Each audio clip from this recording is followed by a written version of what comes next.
recovered compulsive overeater, and I live in Scottsdale, Arizona. So glad to be here today. So happy to be here today. It is the day after Christmas. It's December the 26th, 2020. So this will be our last session for the year 2020. The next time we meet next Saturday, it'll already be 2021.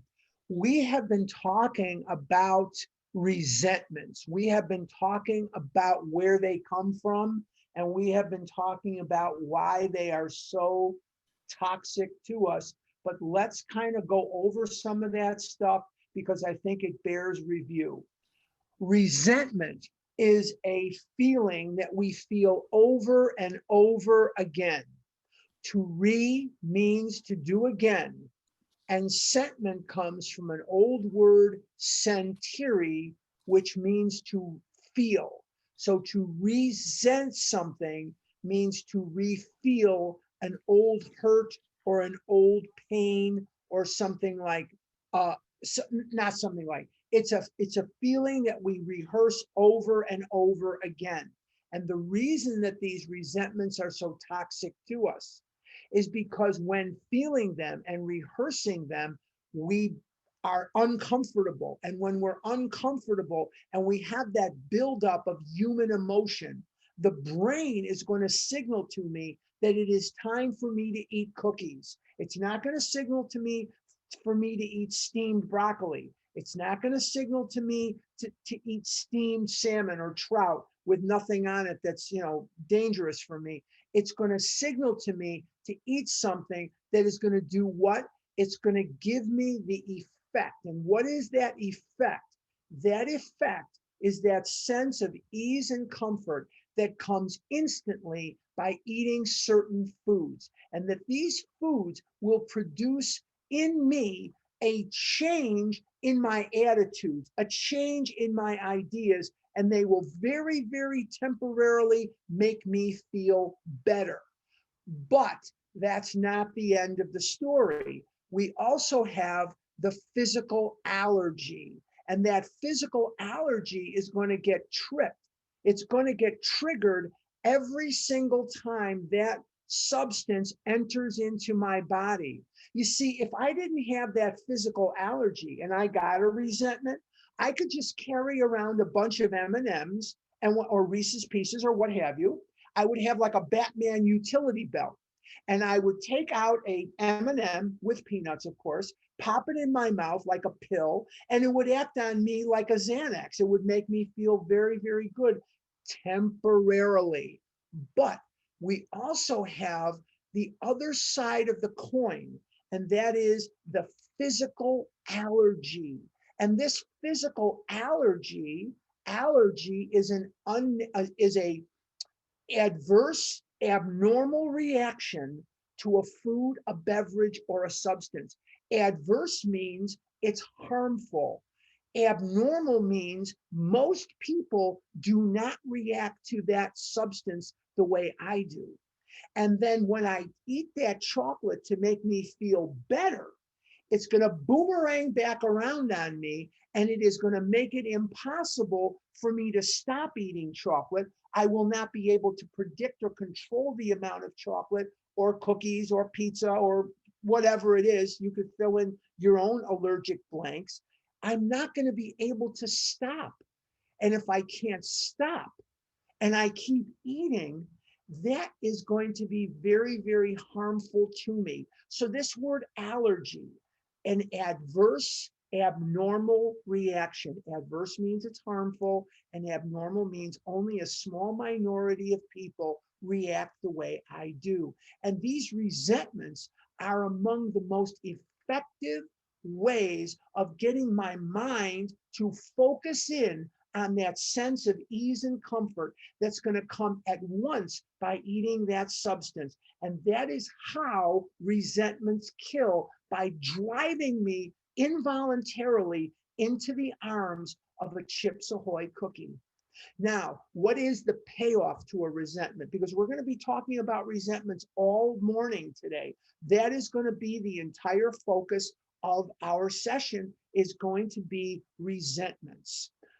what is the payoff to a resentment? We rehearse them and we water them and we fertilize them and we spread them around to those who are willing to listen. Why do we do that? We don't sit and talk about, in most cases, what goes in our lives that's wonderful or blessed. Many of you had wonderful abstinent holidays today, or yesterday, excuse me, yesterday and Thursday night. Many of you have had blessed contact with family members, albeit Zoom or phone or what have you, because we're in the middle of a pandemic and so on. But you've had beautiful gifts and things bestowed upon you. And yet, if left unchecked, most of us would go back to what we're mad about, the resentments. Why do we do that? Why do we do that? We do that because resentments allow me to abdicate any responsibility for my life, such as it is. And I can blame you. And in shifting that blame, I'm going to abdicate any responsibility, and I've got you to blame, and I can assign that blame so that I can explain away why I'm eating the way I'm eating, why I'm thinking the way I'm thinking, why I'm living the way I'm living, and all the things that are wrong in my life become your fault. What are the four things all of us love to do as addicts? We lie. We lie to ourselves, we lie to others, and we're going to be talking about that today too. We lie, we assign blame, we keep score in our relationships, and we fight battles that just don't exist. We do these things incessantly, and we do them organically, and we don't even know most of the time that we're doing it. Okay, so the other thing that we need to remember about resentments is that in keeping with lying not only to others, but lying to myself, I want to just remind you that I happen to be a sports fan. I love the Chicago Bears. And I have a recording here at my house of the day that the Bears won the Super Bowl in January of 1986. They beat the Boston Patriots 44-10 in New Orleans, Louisiana at the Superdome. And if there was a test that was given on this broadcast of what the announcers were going to say and what commercials were going to come up and what play and who scored and who gained yards and all this, I would get an A+. You might be able to tie me on that, but you would not be able to beat me. Now, the recording of that Super Bowl, the recording of that has something, it has a quality that I do not have. What is the name of that quality? The name of that quality is fidelity. And what does fidelity means? It means consistency and truth. If we say that it has high fidelity, remember, for those of you who are my age, long time before stereo record players and stereo, everything came up, everything was hi-fi, right? My father, probably much till the day he died, called the record player the Victrola. And then my mother, who was a little younger than him, she would call it the hi-fi, and I would call it the record player. But in keeping with hi-fi, what does hi-fi mean? It means high fidelity, so that recording is exactly the same no matter how many times I play it. Not so with resentments. Not so at all. Because you see, when I have a resentment rolling around in my soul, rolling around in my head, and rolling off my tongue, every single time that I think about that resentment, I change it just a little bit. And how do I change it? I don't even know I'm doing it most of the time. I'm not aware of it most of the time, but I'm doing it anyway. And here's what I'm doing.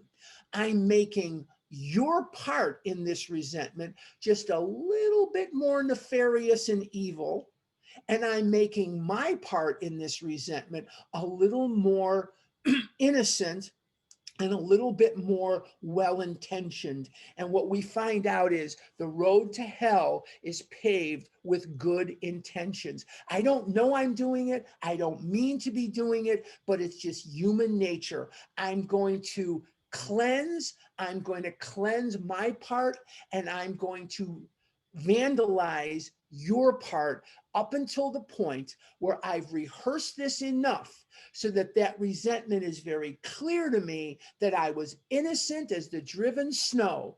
I was just like a little lamb in the woods, and you came along and you did me dirt.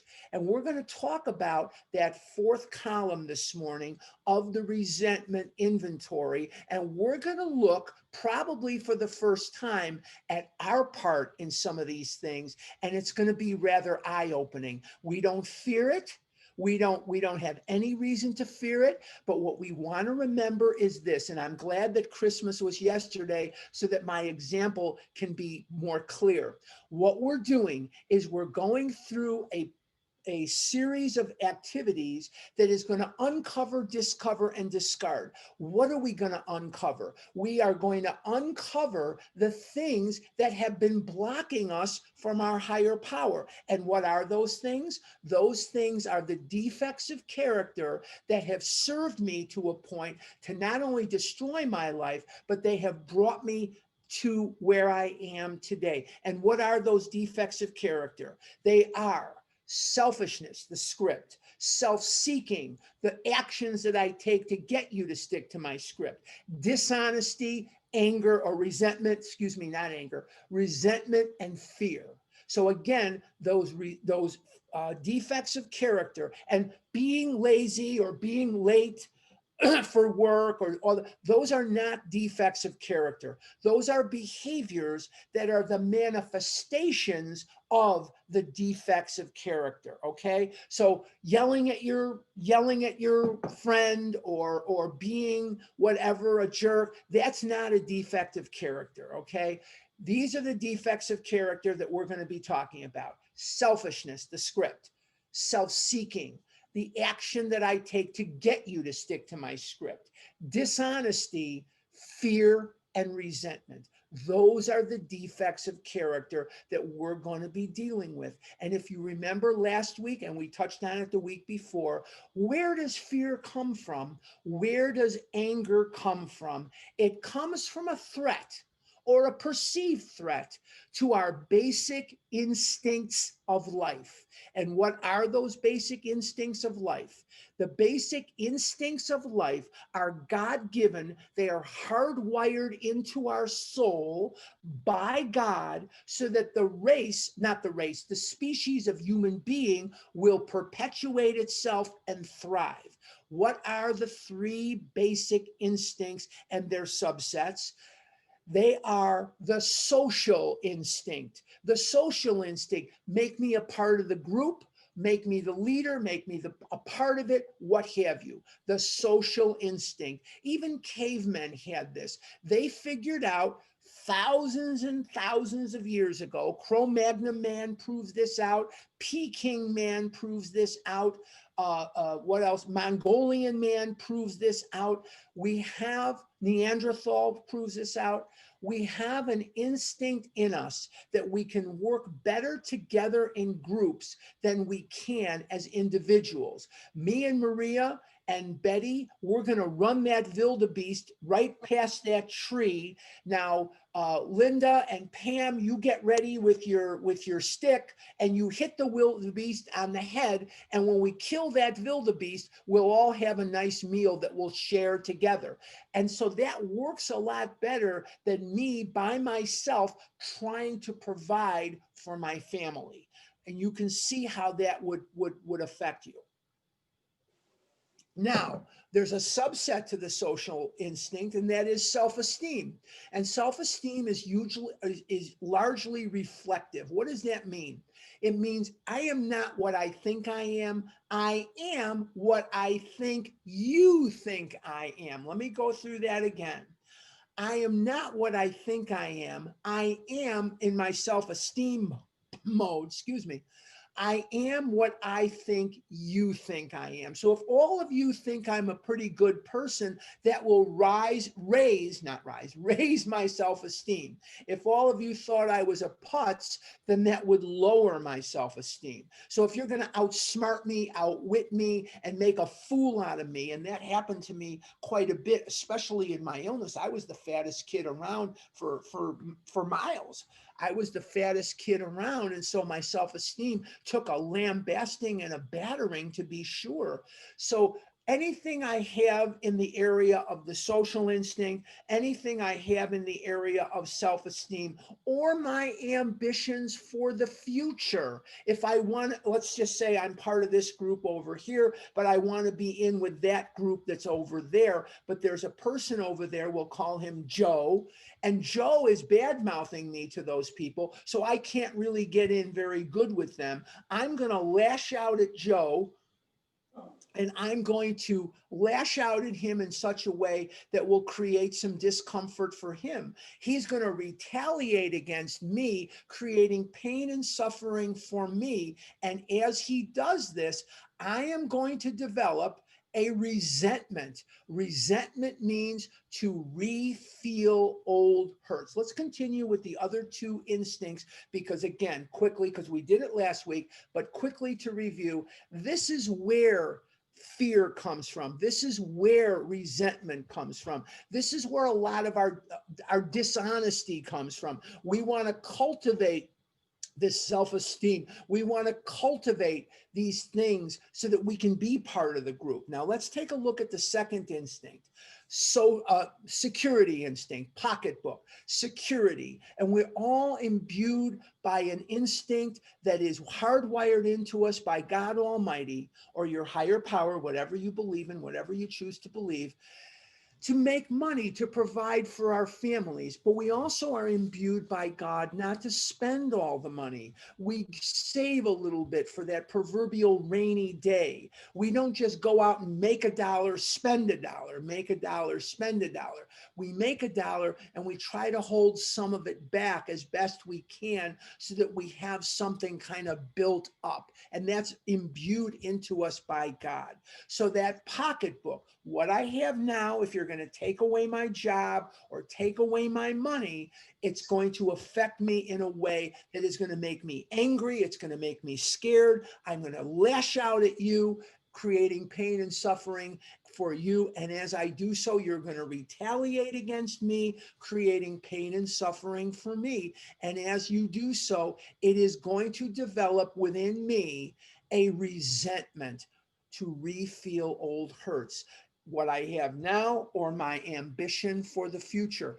Under the security instinct, there is also emotional security. So I want to keep what I have in the area of emotional security. And I also want to guarantee that in the future, I'm going to have this emotional security. And of course, there is no guarantee. We just have to take things a day at a time, a moment at a time. And the last part of the security instinct, I didn't used to spit when I talk. I hope that's not a product of getting old, because I'd hate to have to walk around and serve towels with my conversations. But anyway, okay, so now we have the last part of the security instinct, and that is personal, excuse me, personal security, and that's our safety. Let's just say, for example, the 127 of us that are in this room right now, we're in an actual room. We were at a retreat together, we were at a convention together, and somebody comes in and they have a weapon, they have a gun, they have a stick, they have a knife, they have something, and we perceive that they are threatening our personal security. That instinct that we have to preserve our life, to flee or fight, comes from God. It comes from God, and it is hardwired into us to either fight or flee from this danger. So we have security pocketbook, we have emotional security, and we have personal security. And the last of the three instincts doesn't have any subsets to it. It is the sex instinct. And without the sex instinct, we would not procreate. We would not do the things we do for courtship, whether your sex instinct is to heterosexual sex or homosexual sex, or for whatever you have, is not the point of discussion for this group at this time ever, because that is an outside issue. So when I say sex, it is sex as you perceive sex. But I'm just going to talk about sex in the sense that we are hardwired by God to seek out a mate. And again, the gender of that mate is irrelevant.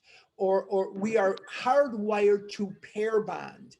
We are hardwired to pair bond. And so this is something that becomes part of our fantasy. It becomes part of our thoughts. It becomes part of our, our dreams and our aspirations, that kind of thing. So I want to keep the wife I have, which I'm not married, but when I was married, I want to keep the wife I have. And when it was discovered, or when I was told that she was already in a sexual relationship with someone else, that was extremely hurtful, not only from the sexual part of it, but as my self-esteem, as my emotional security, my financial security, all these various things started coming into play. It was extremely devastating news. So just to review very quickly, 3 basic instincts of life: anything that affects what we have now or our ambitions for the future: social instinct, security instinct, sex instinct. Those are the 3 basic instincts of life.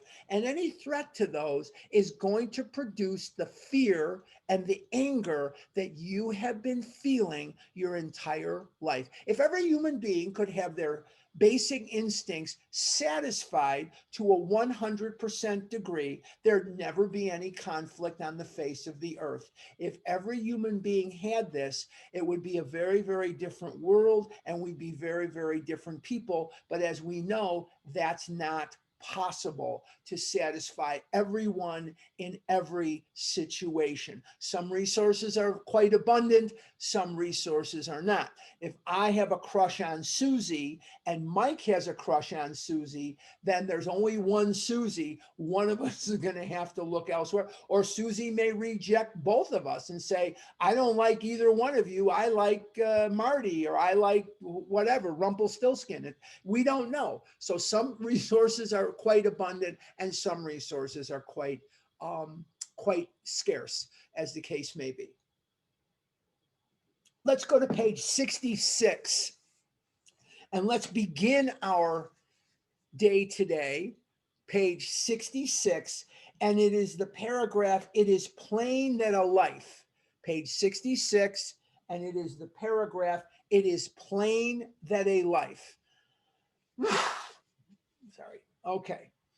"It is plain that a life which includes deep resentment leads only to futility and unhappiness." What is futility? Futility comes from the word futile, and futile means without any benefit whatsoever. It is futile for me to fight City Hall. It is futile for me to try to teach a goldfish how to play the saxophone. It is just not going to produce anything. All it's going to do is be a source of frustration. All it's going to end up doing is wasting my time. A goldfish can play the xylophone, but they can't play the saxophone. All right, and it's going to lead to unhappiness. Why does it lead to unhappiness? Because angry people are never happy, because angry people are in a state that is unnatural to a human being. God put us on this earth to be happy, joyous, and free. And when I am in a situation where I am constantly angry, constantly dissatisfied.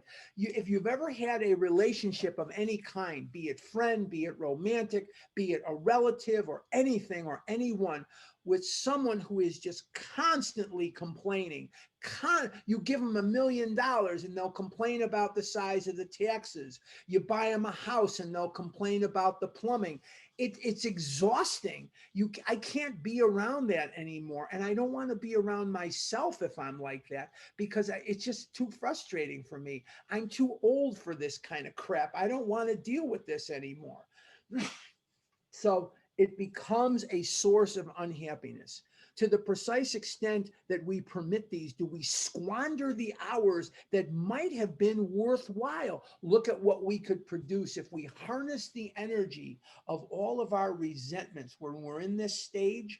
If we could harness that energy, oh my God, the things that we could do.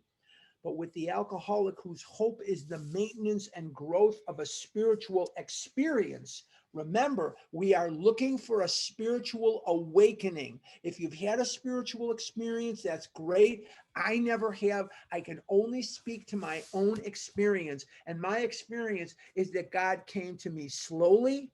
I had a spiritual awakening and have a spiritual awakening of the educational variety. I have not had a sudden and profound spiritual experience. What's the difference between a spiritual awakening and a spiritual experience?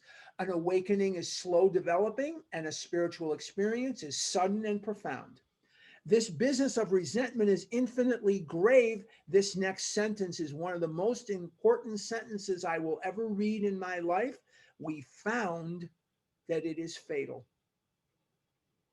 We found that it is fatal. How is it fatal? We hear all the time that the disease is permanent, progressive, and fatal. We hear all the time that resentments are fatal. How are they fatal? How does this work? I just talked about it at the beginning of our session. I'm going to briefly touch on it now. The reason that resentments are fatal is because they will develop the toxicity of the emotional buildup that will drive me into the arms of a Chips Ahoy cookie. I will eat a Chips Ahoy cookie in search of relief from the untenable, unbearable, searing, debilitating pain of not eating one. Because in a resentment, my brain is extremely uncomfortable and it will seek comfort. Men and women drink essentially because they like the effect produced by alcohol. The effect is so elusive that while they admit it's injurious, they cannot after a time differentiate the true from the false. To them, their alcoholic life seems the only normal one. In other words, to me, what I'm doing seems normal and natural. I never put it together that I was eating Raisinets and eating Milk Duds out of anger. But now that I see it so clearly, thank you to Clancy Imislund for showing this to me. But now that I see it so clearly, food became the solution to my problem. And as a solution, it worked beautifully for about 9 seconds. We found that it is fatal because the food will do the killing of the disease. It will give me the high blood pressure, diabetes, edema of the lower extremities. It will shut off my heart. It will give me a stroke. It will do the killing that the disease wants done. This disease will settle for me being humiliated, deformed, emasculated, alone, and degraded, but it would prefer me dead. For when harboring such feelings, we shut ourselves off from the sunlight of the spirit. When harboring means to give safe haven to the feelings of resentment, we have shut ourselves off from God. Remember that we have 4 impediments to God. An impediment is something which stops or slows progress. We have to find a spiritual awakening or we will not recover from this disease. Let me say that again. It's key. If you think about this, this is key.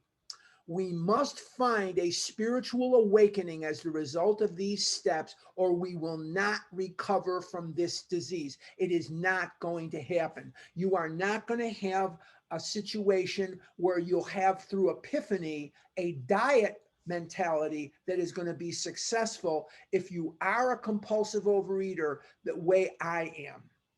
The insanity of alcohol returns and we drink again, and with us to drink is to die. So we have been told several times that by giving safe haven to these resentments, I'm going to die. Now, I know what some of you are thinking because I hear good. I had to have an operation on my eyes, but I didn't need one for my ears, not yet. And I can hear good. And some of you may be thinking, you don't realize what that son of a bitch did to me. You don't realize what that witch did to me. You don't realize that I am the victim of injustice. Most of us are. We're going to be talking about that a little later this morning. But what we have to ask ourselves, and this is the beginning of that question, is this the hill you want to die on? Do you feel so smug in your resentment? Do you feel so justified in holding that resentment that you will die for it? Because that is the choice that you are going to be faced with. It's either give up that resentment or die. You are not going to strike middle ground here. You are either going to let go of that resentment and leave retribution to God, or you are not, and you are going to die. Because you will eat again. It is not a question of when, of if you're going to eat again. It is a question of when. I want you to let that sink in. I'm going to say it one more time. Yes, I realize that some of you have some resentments that you feel extremely justified in holding on to.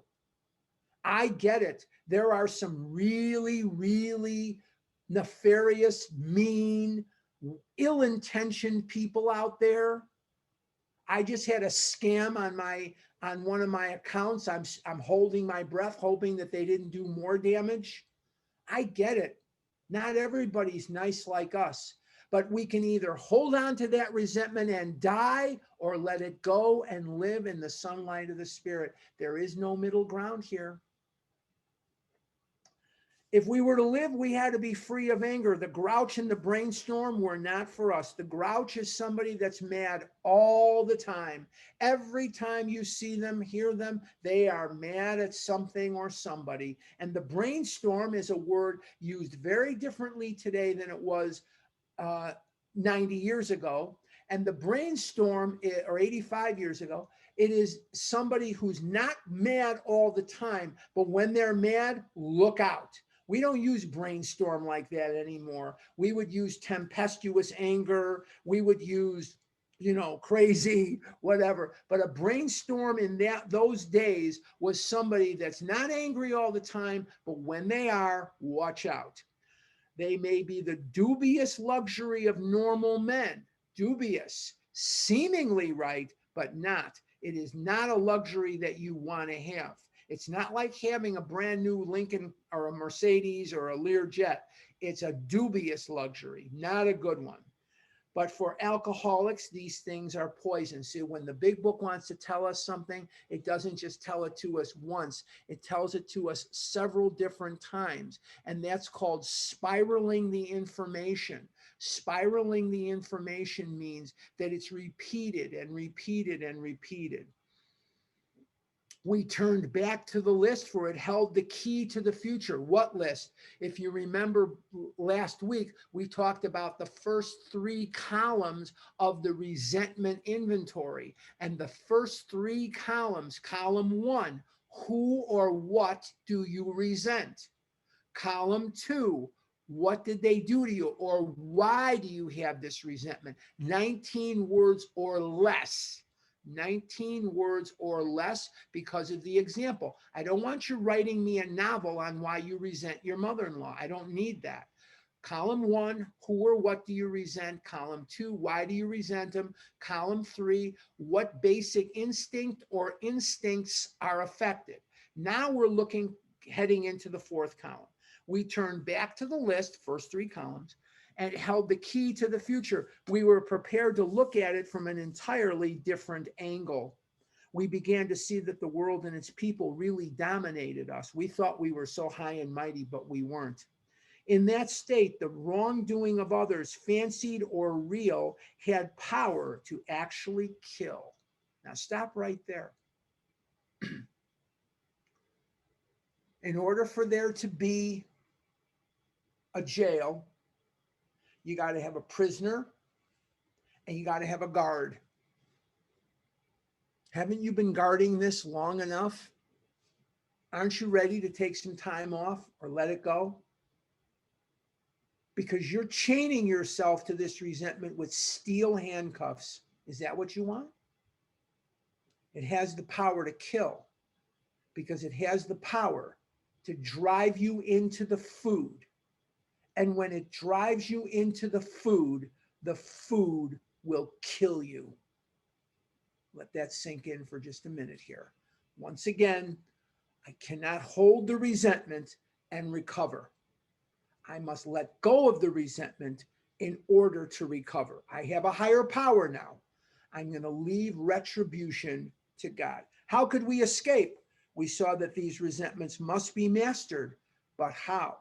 We could not wish them away any more than alcohol. In other words, I cannot use dieting tips, willpower. I cannot use discipline to will away my resentments. I must take this action and I must have this method, this step, fourth step to get rid of it because I need to see it.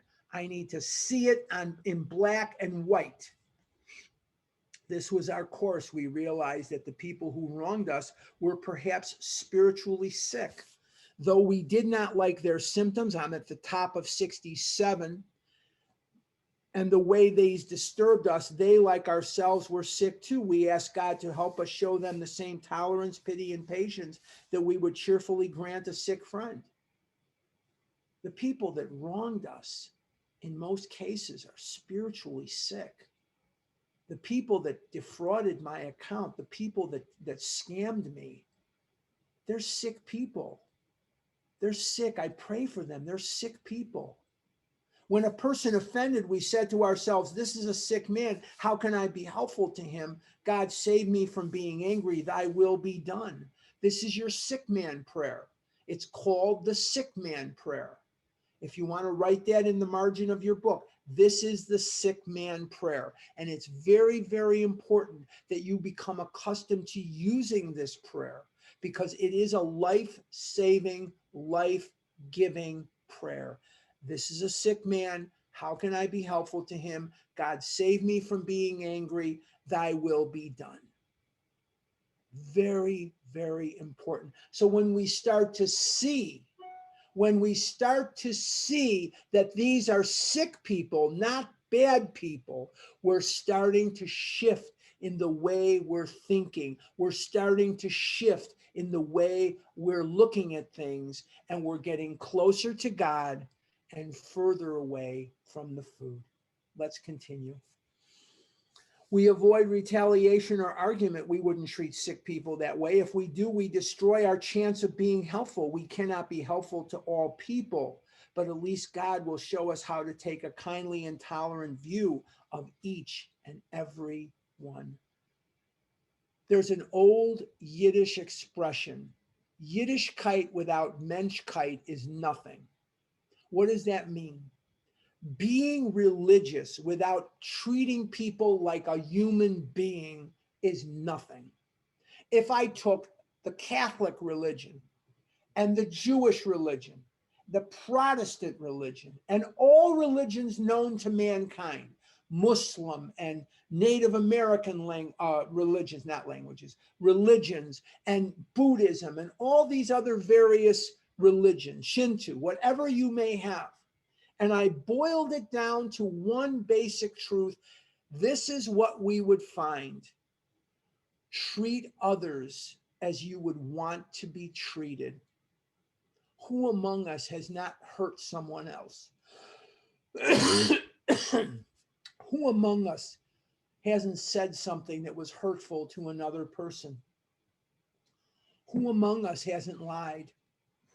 Who among us hasn't taken advantage of someone in one way or another? Who among us is perfect?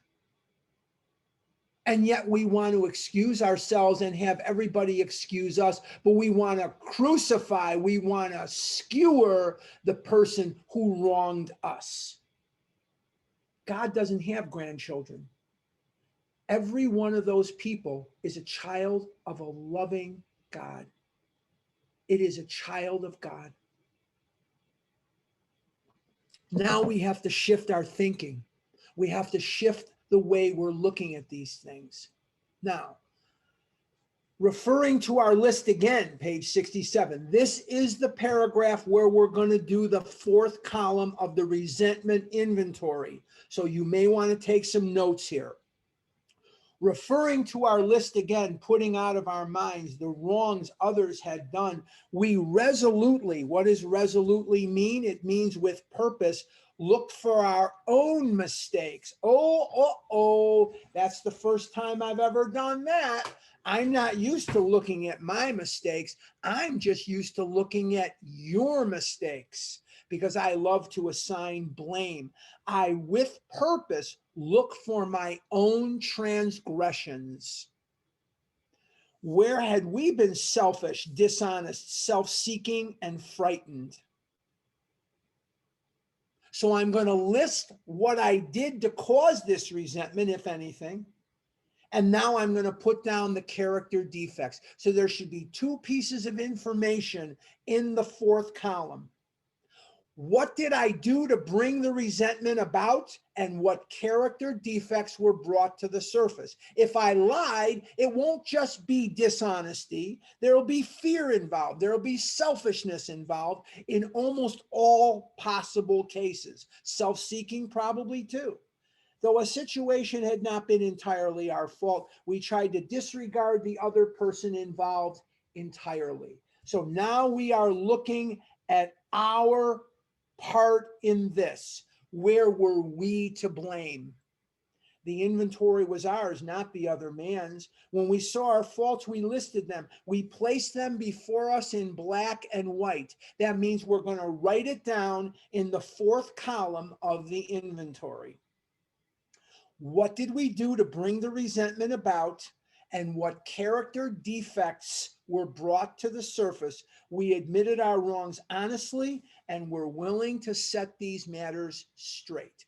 Now, again, there are certain people, there are certain situations where you had no part in a resentment. Based on the 132 people that are at this big book study right now. So take me and include me in this. Don't exclude me, include me in that number. There are people in this group right now that were raped. There are people in this group that were molested by a parent or a relative. There are people in this group right now that have been abandoned or physically beaten as children. Did you have a part in that? No. No, you did not. So you don't have a part in that, and you don't have any character defects that brought that to the surface. You just simply write DNA does not apply, or just write whatever it is that makes sense to you. I understand that there are some resentments like that. I learned at the feet of the master. My father came to this country when he was 14 years old in 1914. He was the sole survivor of a family of 40 people who were obliterated off the face of the earth. They were murdered. And for what reason? For what reason were these people murdered? They were murdered because they celebrated Sabbath on Saturday rather than Sunday. They were obliterated off the face of the earth from ages 6 weeks to 75 years old. They were obliterated. So my father felt this anger all of his life. He never cried into the night because they died. He cried into the night because he didn't understand why he alone survived. If you've never seen your father cry, I've seen mine cry thousands of times, especially when it would get closer to Easter, because that's when it happened. But the bottom line is that he was shattered by what happened. He was shattered by the murder, the mayhem, the smells, and the sounds that he remembers from that horrible night, and he alone survived. Did he have a part in that? No. Was he affected by it? Yes. So there comes a point where you have to say to yourself, I am going to give this to God. I am going to give this to my higher power. Is this the hill you want to die on? The horrible, horrible thing that happened to you so many years ago, are you going to let it kill you? Are you going to die on that hill? I remember very distinctly, and Della, if you're here, I don't know if you are or not, but if you're here, you'll remember this too. Della and I, and some of us who were from Chicago, we used to go to meetings with somebody, and her name was Shirley. I won't give the last name, but her name was Shirley. She's gone now. And she had a 16-year-old daughter. And her 16-year-old daughter fell in love with Mr. Wrong. Motorcycle, gave the finger to the cops, dropped out of high school, you know, the typical guy that you don't want your daughter going out with. This little 16-year-old girl in Skokie, where there's not a lot of crime, especially in those days, there wasn't a lot of crime there then. And she tried to break up with him, and he came to the door and blew her brains out. He shot her right in the face and in the head and in the abdomen, and he emptied the gun in her. And Shirley disappeared for 3 years, I think. She disappeared from meetings. And when she came back, this was front page news on every new. We had 4 newspapers in Chicago at that time. Now we have 2. But it was on the news. It was on the radio. It was on TV. It was big, big news. And she came back to meetings maybe 3-4 years after this happened. We hadn't seen her for years, and she was about as white as this paper. She was like a ghost. And she used to take care of her hair. She used to, you know, she would put herself together. No more, forget about it. And she came to a meeting, and she sat in the back of the room. In those days, all meetings in Chicago were theater style. We didn't sit like in a circle. It was all theater style. In order to share, you went to the front of the room and shared, and you'd look at everybody. It was like a theater style. So 3-4 months goes by. She came in, she left, she didn't talk to anybody. About 4 months after this, after she came back, not 4 months after it happened, she got up to the front of the room. You could hear a pin drop in that place. And she gets up and she says, that son of a bitch took away my daughter. And I've spent the last 3 years with district attorneys and detectives and police and judges and courts and lawyers, and I have run myself ragged with this. I have cried a river of tears. And she said, I'm not going to give this guy 1 more minute. I'm not going to give this guy 1 more minute. I'm going to let it go. It's time to let it go. It is time to let it go. One of the most unfortunate dates in history occurred on April the 29th, 1865. April the 29th, 1865. There was a skirmish between Confederate troops and Union troops, Army of the Potomac, that occurred about 100 miles west of New Orleans, Louisiana. There were 27 men injured and 14 killed. There were 14 men killed that day, and 27 of them were wounded. Why is that so horrible? The war had been raging for years. There were lots of battles and lots of skirmishes.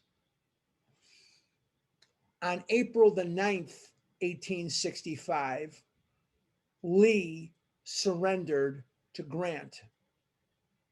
The war was over. There was no reason to fight, but they didn't know it. The war is over. I'll say it again. The war is over. There's no reason to fight anymore. no reason to fight at all whatsoever. We have to let it go.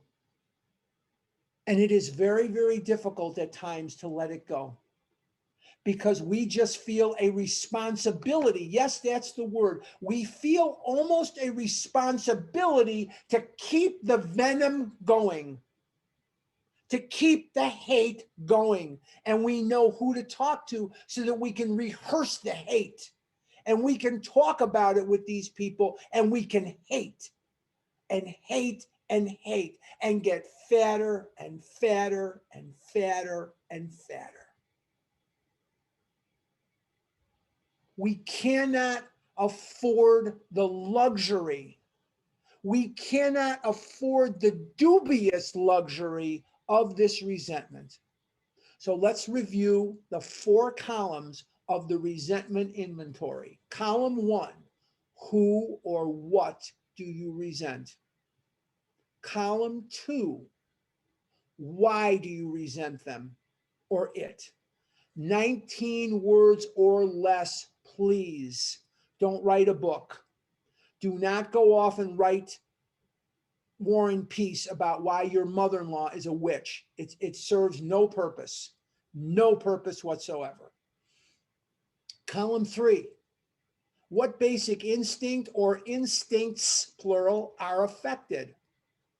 And column 4, what did you do to set this ball in motion? What did you do to set this resentment going? And what character defects were brought to the surface in you? Now, I did a 5th step. Oh, this is maybe 6, 7 years ago. I wasn't married anymore. It's about 6, 7 years ago. And this guy met me at the coffee plantation and he had the inventory done. And it was a resentment against his mother-in-law and his sister-in-law. And when he gave the reason for or what did you do to set it in motion, he had their actions and their defects of character and their part in it, not his. And I didn't want to laugh at his face, but it was absolutely hysterical. I had to send him back to do it again, but he had his mother-in-law's inventory down. I says, well, that's good. At least you've got some practice now, but let's turn it onto yourself rather than your mother-in-law. He says, but you don't understand. She's a witch. I says, I don't care what she is. I don't care if she's the Wicked Witch of the West. I don't care. It's not her inventory. It's your inventory. And by the next day, he had it correct, but he was not happy with me. I says, oh, I think I've made your resentment list there. He wanted to tell me about his mother-in-law. And boy, I'll tell you, that was, if it was, I almost laughed in his face, but thank God I was able not to do that. That would have been embarrassing. That would have been totally embarrassing. When we talk about these behaviors, what did you do to set the ball in motion and what character defects were brought to the surface? You are going to start to uncover, discover, and discard. You are going to start to see where your resentments have emanated from. You're going to start to see that most of them are from one direction or another. And sometimes the resentments are all about money. People that money. And sometimes it's all about sex. And sometimes it's all about not getting attention. And sometimes it's a combination of these things. And the fear starts to come out, even though we haven't done the fear inventory, that we resent people because we perceive that they're encroaching on our attention, or they're encroaching on our money, or they're encroaching on our sex. So we start to see who we are as human beings, who we are as people starts to come around. And so this becomes a very, very enlightening part of it. It's all enlightening, but this is the first column where you're really going to see in black and white where your resentments fit into certain patterns, where they are. Now, there's a lot of people that just don't stick to your script. There's a lot of people that whatever it is for you, for me, most of my resentments had to do with a lot of jealousies. Most of them had to do with a lot of anger because people just didn't stick to my script. My perception of the world around me was that it was me against them. And it kind of took me about 40 or 50 of these resentments so I could see it very, very clearly. I could see it. And I really learned I started learning what was making me tick. I started learning where these things were coming from. It's eye-opening if it's done correctly. It's unbelievable. And so this is, again, the 4 columns of the resentment inventory. Who or what do you resent? What did they do to you? Why do you have the resentment? Basic instincts and your part. If you need a little help, that's why we're here. That's why you have a sponsor. And this should be a very quick process. I don't give more than 3 hours for the 4th step. There's not a question here you don't know the answer to. Your confusion or my confusion is equal to what my ego does not want me to see. So if I'm confused about something, maybe I have to pick up a phone and call my sponsor and say, here's what's going on. But always remembering, I do know the answer to this. I really do. This is not a very complicated process. You don't need an advanced degree from Rutgers. You don't need an advanced degree from Yale or Harvard or whatever. You don't need one. It's really basic stuff. Remember, guys, this was written for guys.